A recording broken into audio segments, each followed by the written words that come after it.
नमस्कार, आदाब, सत श्री अकाल। दोस्तों, स्वागत है आप सबका मेरे यूट्यूब चैनल स्वप्निल जंक्शन पर। और मैं आशा करता हूं कि आप सभी स्वस्थ और सुरक्षित होंगे। दोस्तों, आज ऐसे ही बैठा हुआ था तो सोचा कि क्यों ना न्यूज़ देख लूं।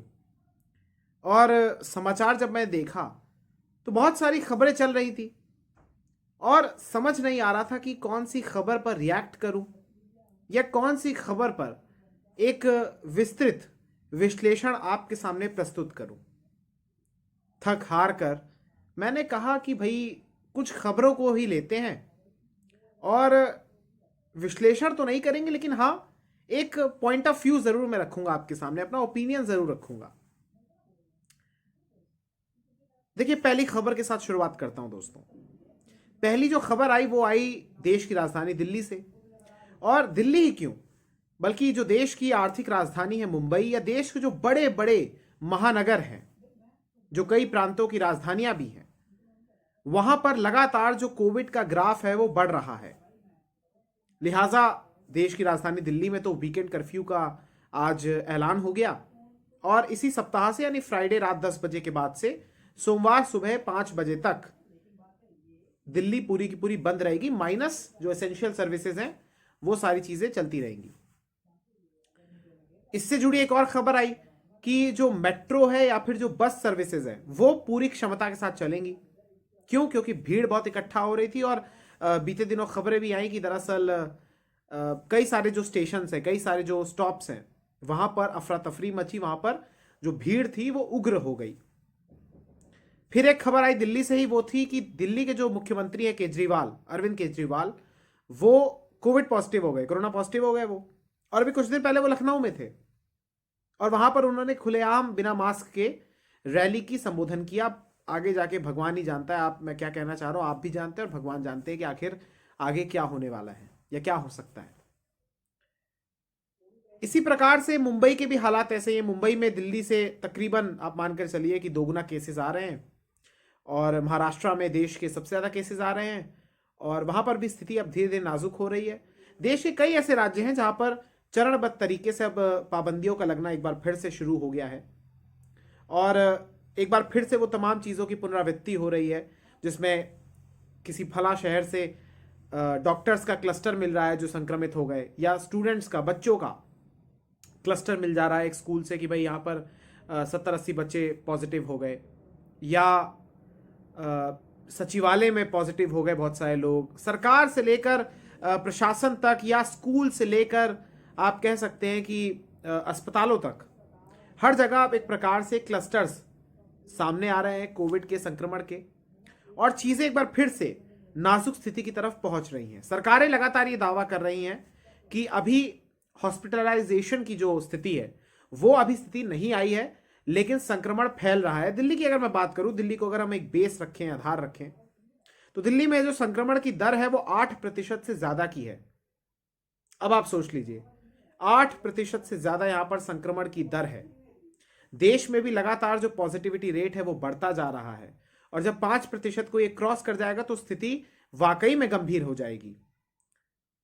तो हम अब हमारे देश का, मैं हमेशा से ये बात कहता हूं ना कि हमारा देश बड़ा अनूठा है दोस्तों, विचित्र देश है, विचित्र प्रवृत्ति का देश है। क्यों? क्योंकि जब यहां पर दरवाजे पर जब कोरोना ने दस्तक देना शुरू किया तो हम लोगों ने कहा कि भाई दरवाजे पर कोरोना खड़ा है, कोई बात नहीं, हम खिड़की खोल लेते हैं। खिड़की खोल ली, अब वो कोरोना खिड़की से वापस आया अंदर। तो अब हम क्या सोच रहे हैं कि भाई ठीक है, हमने तो वैक्सीन लगाई ली है और हमें कुछ होगा नहीं। तो वो सारी स्थितियां तो अब खत्म हो गई हैं। अब मान लीजिए, मैं आपको एक उदाहरण देता हूं। मान लीजिए मैं आपसे कहता हूं कि भाई आपका एक एक्सीडेंट होगा, ठीक है, और उस एक्सीडेंट में आपका एक पैर जख्मी हो जाएगा, बाकी पूरी बॉडी आपकी सुरक्षित रहेगी। तो क्या आप इस एक्सीडेंट को स्वीकार कर लेंगे? ऑब्वियस सी बात है, कोई भी सेंसिबल व्यक्ति होगा तो उस एक्सीडेंट को स्वीकार क्यों करेगा? वो किसी भी दुर्घटना को क्यों स्वीकार करेगा? लेकिन हमारे देश में ऐसा है। हमारे देश में ये बात बार बार उस लाइन को अटैच करके बताया जाता है कि अगर संक्रमण बढ़ रहा है, तो एक्सपर्ट्स कह रहे हैं, ये सरकार की मैं आपको बता रहा हूं, कि भाई संक्रमण तो बढ़ रहा है लेकिन हॉस्पिटलाइजेशन की जो दर है वो नहीं है, और हमारी तैयारी पूरी है।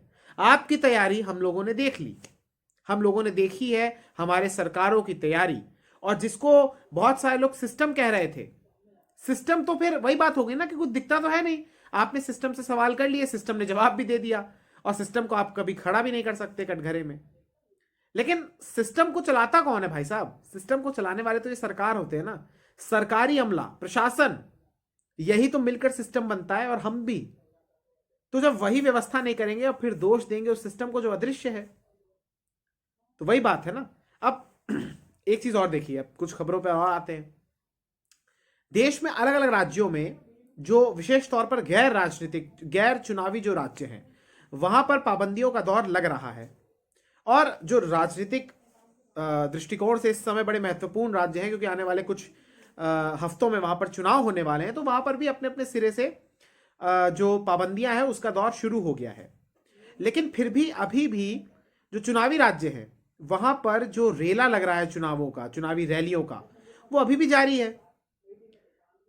और रैलियों से जो जिम्मेदार लोग हैं, मैं यहां पर विपक्ष को भी टारगेट करता, लेकिन पहले मैं सत्तारूढ़ दल को करना चाहूंगा, क्योंकि हमने आपको सत्ता अगर दी, या उस राज्य के वोटर्स ने या इस देश के नागरिकों ने अगर आपको लोकसभा में, या चलिए उस राज्य के नागरिकों ने अगर आपको विधानसभा की या राज्य की कमान आपको सौंप दी, तो आपका तो ये कर्तव्य है ना कि आप सबसे पहले एक जिम्मेदारी सेट करें, आप एक उदाहरण सेट करें। मैं बार बार अपनी हर वीडियो में अगर कोविड को लेकर बात करता हूं या सरकारों के रवैये को लेकर बात करता हूं, तो हमेशा मैं नैतिकता की बात करता हूं, लेकिन शायद इन मूल्यों का, इन नैतिकता का जिक्र करना ठीक नहीं है। क्योंकि अगर इस कलयुग में हम नैतिकता की उम्मीद करेंगे उन लोगों से जिनका आपराधिक बैकग्राउंड होता है, जिनके पास इतना पैसा होता है, जो चुनाव में पैसा झोंक कर सत्ता को हथियाते हैं, वोट को खरीदते हैं, तो फिर उन लोगों से नैतिकता की बात करना मूर्खता होगी, भैंस के आगे बीन बजाने के समान होगी। लेकिन फिर भी अच्छी चीजों की उम्मीद हमें करनी चाहिए, और मैं प्रार्थना करना चाहता हूं हमारी सरकारों से, जो गूंगी बहरी सरकारें हैं, जिनके कानों पर जू नहीं रेंगता है, कि भाई साहब आप थोड़ी तो संवेदनशीलता को दिखाइए। कोई भी पार्टी, चाहे वो सत्ता में हो चाहे विपक्ष में हो, सत्ता में इसलिए हम बात करते हैं क्योंकि पहले जिम्मेदारी इनकी तय करती है, बनती है, कि भाई आप कैसे नियमों का पालन करवा रहे हैं, आप कैसे डिसीजंस ले रहे हैं। लेकिन जहां एक और सत्तारूढ़ गठबंधन को कोई फर्क नहीं पड़ता, सरकार को कोई फर्क नहीं पड़ता, वहीं विपक्ष को भी फर्क नहीं पड़ता, क्योंकि विपक्ष भी कोई उदाहरण सेट नहीं करना चाहता। भाई उनकी मानसिकता यह है कि कोई भी चुनाव हारना क्यों चाहे, या कोई भी चुनाव में अगर उतरता है तो वो हारने के इरादे से क्यों उतरेगा। तो वो भी कहते हैं कि भाई अगर सरकार कुछ नहीं कर रही तो हम क्यों करें। यानी एक दूसरे के ऊपर आरोप प्रत्यारोप का दौर चलता रहता है, और इसमें पिसता कौन है? जनता पिसती है। हमेशा ये बात याद रखिएगा। सरकार ने अभी नाइट कर्फ्यू लगाया, सरकार ने दिल्ली में वीकेंड कर्फ्यू लगाया, सरकारों को कोई फर्क नहीं पड़ता है। फिर किसी भी राज्य, किसी भी केंद्र शासित प्रदेश की सरकार हो, वो एक सेकंड लेंगी और एक निर्णय आ जाएगा। सहना किसको पड़ेगा? प्रभावित कौन होगा? आर्थिक तौर पर, मानसिक तौर पर, शारीरिक तौर पर हम और आप जैसे लोग। और जो हमारे देश का नीचे का तबका है, जो गरीब तबका है माफ कीजिएगा, वो तबका, उसकी रीढ़ की हड्डी एक बार फिर से टूट जाएगी। उसके पास, उसके सामने खाने पीने का संकट एक बार फिर से उत्पन्न हो जाएगा। लेकिन इन सरकारों को कोई फर्क नहीं पड़ता, क्योंकि ये लोग, इन नेताओं को कोई फर्क नहीं पड़ता, क्योंकि ये लोग बड़े बड़े आलीशान महलों में रहते हैं, अपनी जिंदगी को गुजारते हैं।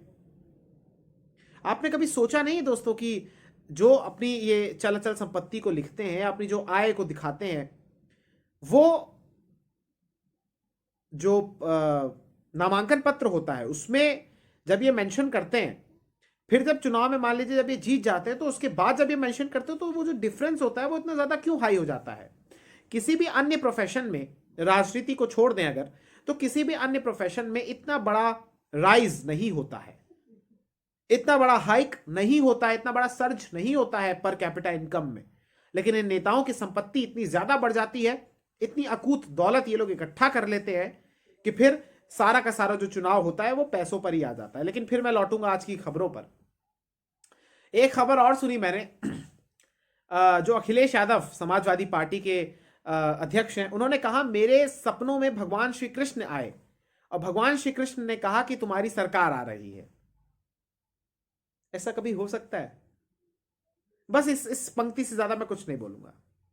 अच्छा, फिर आइए आप दूसरे दल पर, धर्म की राजनीति।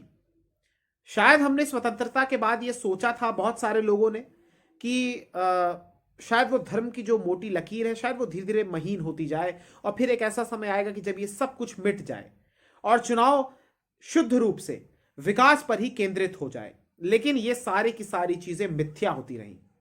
ये राजनेता, ये राजनीतिक दल बड़े बड़े महापुरुषों के पोस्टर्स लगाते हैं, तस्वीरें उनको अपने पोस्टर्स पर जगह देते हैं उन तस्वीरों को, लेकिन क्या ये लोग उन महापुरुषों के आदर्शों पर चलते हैं? क्या उनके मूल्यों पर चलते हैं? क्या उनके दिखाए गए रास्तों पर, क्या उनके वचनों पर चलते हैं? कदाचित कभी भी नहीं चल सकते ये लोग, क्योंकि ये लोग करप्ट हैं, ये लोग भ्रष्टाचारी हैं, ये लोग उस सिस्टम का पार्ट हैं, ये लोग अपने एक प्रकार से उस सोच के हामी भरते हैं जिसमें ये तभी आपके सामने आएंगे, तभी सौगातों का पिटारा खोलेंगे जब चुनाव निकट होंगे, समीप होंगे। अन्यथा पूरे 4 वर्ष, सवा चार, साढ़े 4 वर्षों तक ये आप लोगों को, आम जनता को अपनी जूती के नीचे रखते हैं। और थैंक्स टू आवर डेमोक्रेसी, जिसकी डेफिनेशन ये है जो हम सब ने पढ़ी है कि for the people, by the people, of the people, अब वो for the leader, of the leader, by the leader हो गई है। और ये बड़े धीरे धीरे जो संवैधानिक संस्थान है उनकी जिम्मेदारी कम कर दी, उनका रोल कम कर दिया, उनकी भूमिका कम कर दी, उनकी पार्ट्स कम कर दी, और फिर उनको अपना पिट्ठू बना दिया। और फिर जो चेक एंड बैलेंस की स्थिति में कभी ना कभी होती थे, जो सरकार पर सवाल उठाते थे, सरकार की पोल खोलने का काम करते थे, आज की डेट में कोई भी आवाज उठाने की स्थिति में मौजूद नहीं है। ये बात मैं आपको आगाह कर रहा हूं, ये बात आपको दिख रही है, और ये बात धीरे धीरे उस अमली जामे को पहनकर आपके सामने खड़ी हो जाएगी, और हम और आप ये सोचते रहेंगे कि हाँ, उस समय हमने बात की थी, काश हमने ध्यान दे दिया होता। अच्छा, एक और खबर पर मैं आता हूं। ये खबर आई है दरअसल मेघालय के राज्यपाल सत्यपाल मलिक जी की, और ये बड़ी इंटरेस्टिंग है। कुछ 30, 34, 35 सेकंड का उनका एक वीडियो वायरल हो रहा है जिसमें वो कह रहे हैं, प्रधानमंत्री को उन्होंने सीधे तौर पर घमंडी कह दिया, अहंकारी कह दिया।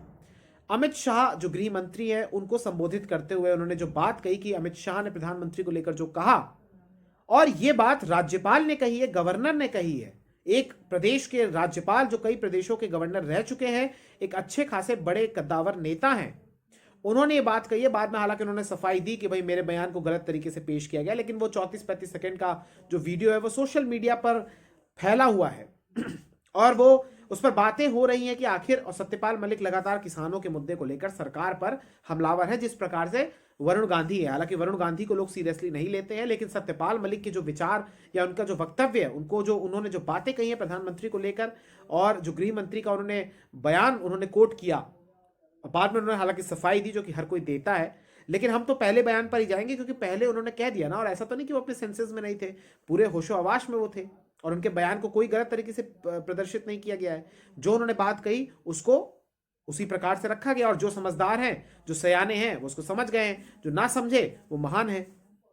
तो अगर राज्यपाल ये कह रहे हैं तो ये बहुत बड़ी बात है कि प्रधानमंत्री जो इस देश के सबसे बड़े नेता हैं, पद की गरिमा का हमेशा ख्याल रखिए। अगर उनको यह अहंकारी कह रहे हैं तो इसका मतलब आप समझिए कि क्या स्थिति वहां पर कुछ उस समय रही होगी, और ऐसे चलता है देश। तो आज की डेट में, अच्छा फिर एक खबर पर और मैं लौटूंगा। लखनऊ में, उत्तर प्रदेश की राजधानी लखनऊ में लगातार 69,000 शिक्षक भर्ती को लेकर, या फिर 97,000 जो भर्तियां हैं उनको लेकर लगातार जो अभ्यर्थी हैं, लगातार जो अनुदेशक हैं, लगातार जो शिक्षा मित्र हैं, लगातार जो अलग अलग लोग हैं, युवा हैं जो योग्य डिग्रीधारी हैं, वो हमें लगातार नियुक्तियों की मांग कर रहे हैं, लगातार परीक्षा करवाने की मांग कर रहे हैं, भर्ती की मांग कर रहे हैं, भर्ती बढ़ाने की मांग कर रहे हैं, लेकिन सरकार उनकी बात नहीं सुन रही है। और ये पिछले कई हफ्तों से ये चला आ रहा है, और ऐसी डेमोक्रेसी में हम रहते हैं। ये जनतंत्र है। ये युवा किसी दूसरे देश या किसी दूसरे ग्रह से नहीं आए हैं, ये इसी देश के हैं, और इसी देश के, इसी प्रदेश के हैं, और उसी प्रदेश के हैं जहां पर चुनाव होने वाले हैं। और सरकार चुनावी लॉलीपॉप देती है, मांग कुछ और होती है, रेशियो कुछ और स्टैब्लिश होता है, वैकेंसीज की डिमांड ज्यादा है, पद खाली हैं, फिर भी सरकार थोड़ी सी देती है, यानी ऊंट के मुंह में जीरा समेत समान वो भर्ती देती है। तो ये सब कुछ देख रहे हैं हम सब, और देश, उत्तर प्रदेश ही नहीं बल्कि देश के अलग अलग हिस्सों में युवा इस समय परेशान है, और अलग अलग राज्यों में अलग अलग सरकारें हैं, और सबकी करतूतें एक समान है। ऐसे में सवाल यही है कि ये देश आखिर चल कैसे रहा है। कोरोना का एक समय एक जगह पर खड़ा हुआ है संकट, वेव आ चुकी है, कोई इसकी घोषणा नहीं कर रहा। पाबंदियां लगना शुरू हो गई हैं, हो सकता है आने वाले समय में लॉकडाउन लग जाए, लेकिन कोई किसी के कान पर जू नहीं रेंग रहा है। अभी भी लगातार लोगों के स्तर पर भी और राजनीतिक दलों के स्तर पर भी लापरवाही का आलम बढ़ रहा है और जुल्म और सितम हमेशा, आप याद रखिएगा, जनता को सहना पड़ेगा। और जनता भी इस समय लगातार लापरवाही के एक प्रकार से प्रकोप में है। दो खबरों के साथ अंत करूंगा। हमारे देश की जनता इस प्रकार से हो गई, उसका स्तर ऐसा हो गया है जो कंबल के लिए लड़ बैठेगी। मेरठ की वो वीडियो आप सबने देखी होगी जहां पर प्रसपा के एक जो नेता है वो कंबल बंटवा रहे थे, और कंबल बंटवाते बंटवाते वहां पर इतनी भीड़, इतनी अफरा तफरी, इतनी मारम धाड़ हो गई कि भाई ऐसा लग रहा था कंबल नहीं अमृत बंट रहा हो। अच्छा, दूसरी खबर बरेली से आई। बरेली में कांग्रेस की तरफ से, कांग्रेस जो आजकल लड़की हूं लड़ सकती हूं का एक ढोंग और एक ढिंढोरा पीट रही है। अच्छी बात है, देखिए महिलाओं को सशक्तिकरण को लेकर कोई विरोध नहीं कर रहा, लेकिन महिलाओं को या पुरुषों को या किसी एक विशेष वर्ग को अगर वोट बैंक की नजर से देखा जाए और उनको सिर्फ इसीलिए आकर्षित किया जाए कि भाई आप हमारे वोट बैंक हैं, और फिर वो चाहे धर्म के आधार पर हो या किसी लिंग के आधार पर हो, तो ये हमेशा से गलत है। और ये सबको दिख रहा है कि महिलाओं का इस्तेमाल, महिलाओं का दुरुपयोग किस प्रकार से राजनीतिक दलों ने किया है। खैर उन सब पे नहीं आऊंगा, वीडियो बहुत लंबी हो चुकी है। लेकिन उस रैली में, उस मैराथन में भीड़ का जो आलम था, बच्चियों को जो भगाया गया, वो एक दूसरे के ऊपर चढ़ बैठी, एक दूसरे के ऊपर कूद गई, घायल हो गई, अस्पताल में भर्ती कराया गया। एक मेयर का, पूर्व मेयर का बयान आ गया। छी, मतलब एक रेस में दौड़ने के लिए, टी शर्ट पाने के लिए, झंडा पाने के लिए, पूरी सब्जी पाने के लिए, नाश्ता पाने के लिए, कुछ पैसे अकाउंट में आ जाएं उसका लालच के लिए लोगों की जान को रिस्क पर लिया जा रहा है। और लोग भी ऐसे हैं, और इसमें लोगों की गलती नहीं है। बहुत सारे लोग बेरोजगार, और इस देश के भीतर ऐसे ही ये राजनीतिक दल चुनावी टाइम पर ये लोग इनको रोजगार देते हैं, कुछ हजारों रुपया दे देंगे और फिर उनको कह देंगे आप रोजगार नहीं, आप बेरोजगार रहिए। और फिर देखिए मुफ्त वाली स्कीम आती है, कोई कहता है 300 यूनिट फ्री में बिजली दे दूंगा, कोई कहता है स्कूटी दे दूंगा, कोई कहता है इतने कैश निश्चित अमाउंट डाल दूंगा, कोई कहता है साड़ी दे दूंगा, कोई कहता है कोई घी दे देगा, कोई पशु दे देगा, कोई बाइक दे देगा, कोई टैबलेट, कोई टीवी, कोई कुछ, कोई फ्रिज। क्या है भाई, आप लोग क्यों नहीं सक्षम बनाते इन व्यक्तियों को, हम सबको, कि ये लोग अपनी जरूरतें खुद पूरी कर सके? क्यों बनाएंगे आप लोग? अगर आप किसी को शिक्षित कर देंगे, अगर आप किसी को एक प्रकार से आत्मनिर्भर सही मायनों में बना देंगे, तो फिर वोट किससे पाएंगे? क्योंकि समझदार इंसान जो जागरूक है वो तो प्रश्न पूछेगा, माफ कीजिएगा थोड़ा गला खराब है लेकिन जो जाहिल होगा या जिसके पास नॉलेज नहीं होगी वो आपसे प्रश्न नहीं पूछेगा, और वो फिर इन तमाम चीजों के फ्री के जो चीजें होती है उस पर वो खुश हो जाएगा। तो जागने का समय है दोस्तों, अपना बहुत ख्याल रखिए। कोरोना बढ़ रहा है, अब तो प्रिकॉशंस लीजिए, अब तो जिम्मेदार हो जाइए, और उस दिन का इंतजार मत कीजिए जब फिर से एक बार कोई ऐसा संकट आए जैसा हमने दूसरी वेव में देखा, क्योंकि सरकारें तो तभी जागेंगी, लोग भी तभी जागेंगे। आपसे यही निवेदन है कि आप लोग जागें और सही समय पर एक उत्कृष्ट उदाहरण पेश करें, सारे एहतियातों को थामे, मास्क पहने, डबल मास्क पहने, हाथों को धोइए, फिजिकल डिस्टेंसिंग का पालन कीजिए। हालांकि ये बातें हर जगह लिखी हैं, हर सबको पता है, लेकिन प्रैक्टिकली धरातल पर ये फॉलो नहीं हो रहा। अन्यथा दक्षिण अफ्रीका ने जैसे नियंत्रण में किया वैसे हम लोग ना करते। बहरहाल फ्रांस के एक दक्षिणी हिस्से से इधर से एक नया वेरिएंट का सामने आया है, और एक नई बीमारी इजराइल से सामने आई है, फ्लोराना नाम की। ये सब क्या है मुझे नहीं पता, और इस पर विस्तृत जानकारी अगर आती है तो आपको बताएंगे, लेकिन ये सब चीज़ें भी लगातार आ रही हैं। तो पॉजिटिव रहें, अच्छे ख्याल रखिए, अच्छा काम कीजिए, और स्वस्थ रहिए, सुरक्षित रहिए, और एहतियातों का दामन थामिए, अपने देश में जागरूक रहिए। नमस्कार। कोई आपको मूर्ख ना बना सके, यही कोशिश है मेरी। इस वीडियो को शेयर कीजिए। नमस्कार, जय हिंद, जय भारत, वंदे मातरम, इंकलाब जिंदाबाद, सत्यमेव जयते। नमस्कार। जाते जाते यही कहूंगा कि सूर्य और चांद ये भगवान की, कुदरत की बनाई हुई चीज़ें हैं, प्रकृति की बनाई हुई चीज़ें, इस पर किसी विशेष धर्म का हाथ नहीं होता। जो आजकल लोग सूर्य नमस्कार पर उठाए हैं ना विरोध, उनसे बड़ा मूर्ख कोई नहीं है। और एक और है कि जो धर्म संसद करते इस प्रकार से, जो या एक अभी हाल में एक और आए हैं जो एक और जगह पर एक दूसरे धर्म की एक बैठाने वाले हैं और अजीब अजीब बातें करके, ये इनसे कोई फायदा नहीं है। ये लोग इन लोगों की, ऐसे लोगों की जो कट्टरता फैलाते हैं ना, नफरत फैलाते हैं, इनके अंदर जो इनको संरक्षण प्राप्त होता है, एक्चुअली इन पर कोई कार्रवाई होती नहीं है। और कैसा समाज, कैसा कानून है हमारा कि इन पर कोई कार्रवाई नहीं करता, उल्टा लोग उसमें उस भीड़ में जाते हैं सुनने। और इस देश के भीतर ये सारी चीजें चुनाव के दौरान ही होती हैं, बात याद रखिएगा। चुनाव के दौरान ही सबको सबका मजहब याद आता है, सबको याद आता है कि हम खतरे में हैं, सबको याद आता है कि हमें अपने राइट्स चाहिए, सबको याद आता है कि फला धर्म खतरे में है, फला धर्म के अगर लोग आ जाएंगे तो आप खतरे में पड़ जाएंगे। हकीकत क्या है आप जानते हैं, जातियों में बढ़ जाती है वो चीज़ें, चुनाव में हाईलाइट हो जाती हैं, और सारी चीज़ों का मूल जो कारण है वो चुनाव है, और हम एक लोकतंत्र हैं। बहुत बहुत शुक्रिया। दोगलापन है यहाँ पर, समझदार हैं आप लोग। नमस्ते।